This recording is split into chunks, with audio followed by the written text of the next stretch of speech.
maybe you get somebody on the phone for half of them, and you just do an interview, and you use that, and you actually use your customers and the tips and the things like that as the basis of the white paper. That's perfect.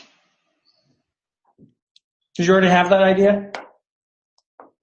Not the top 5 or 10%. That makes a lot of sense though. When you say, you're like, oh yeah, duh, of course. And then you can like call that out on your paper, right? So. Yeah.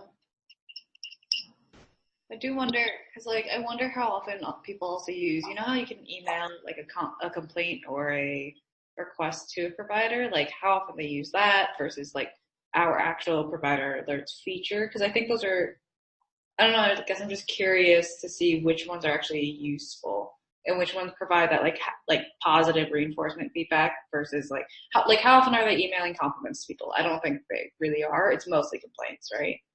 Stuff like that. So like I wonder, I don't know, I'm just curious to see how. Is there any way to track that kind of stuff within Calibrator? Yeah, or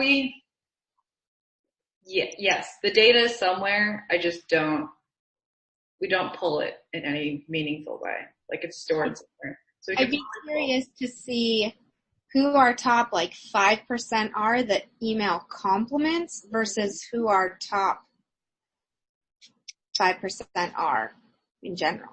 That'd be an interesting comparison. Can you tell me emails compliments? I think so. We have the email record, so I'm guessing there's a log record somewhere. It has to be somewhere in the system. Because like that, yeah, right. So Megan, I love that, right? Which is if you can actually even use your own data on how the system is used to, I mean, you could do interviews and see what people do. Yeah. And that could be enough, right? 80% of the top 5%, email compliments on a regular basis. Then you probably do need to select like a counter sample of some way, right? Yeah. But if you also had additional data to back it up, right? I mean, Tim and I always talked about kudos. Like, wouldn't it be sweet if we could like figure out a way to like give everybody, kudos, make it really easy to kudos people within the office or whatever. Mm-hmm. Yeah. Okay. We can talk about it. We could probably talk to Peter about it. See if he can pull that data up.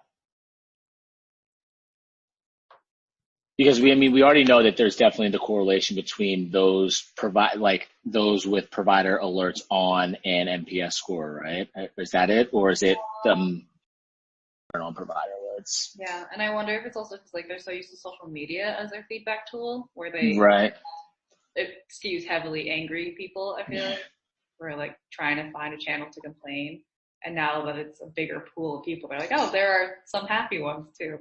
So I wonder. Yeah, we should ask about that. Like if there was apprehension to turning it on and then the aftermath. Totally agree. Okay, I have nothing else. Okay. Good. This was fun. I'll think about it some more. If I have anything, I'll ping you guys. But I'm psyched to see this come out. It should be awesome. Yeah. And I think like what happened with service recovery the last time is that we went into it thinking with a plan and whatever, and then honestly, the interviews just ended up writing the entire paper itself. And so cool. it was just we were able to kind of like, okay, actually, if we group all of our notes, we actually have like 4 main themes that are kind of like the 4 pillars, what we ended up calling the 4 pillars of service recovery. So I'm hoping that it works out the same way. It's actually a really well written, straight and to the point, fantastic white paper. So that was awesome. Yeah. That positive reinforcement, Adam. You see how like feels significantly better right now. Now we're gonna strive to make this one just as good. I forwarded that around to like all my teams and stuff. So. Oh, that's awesome. Mm-hmm. Okay. Well, thank you for meeting with us. Thanks, everybody. Great to see you. Definitely. Bye-bye. Later, guys. Bye.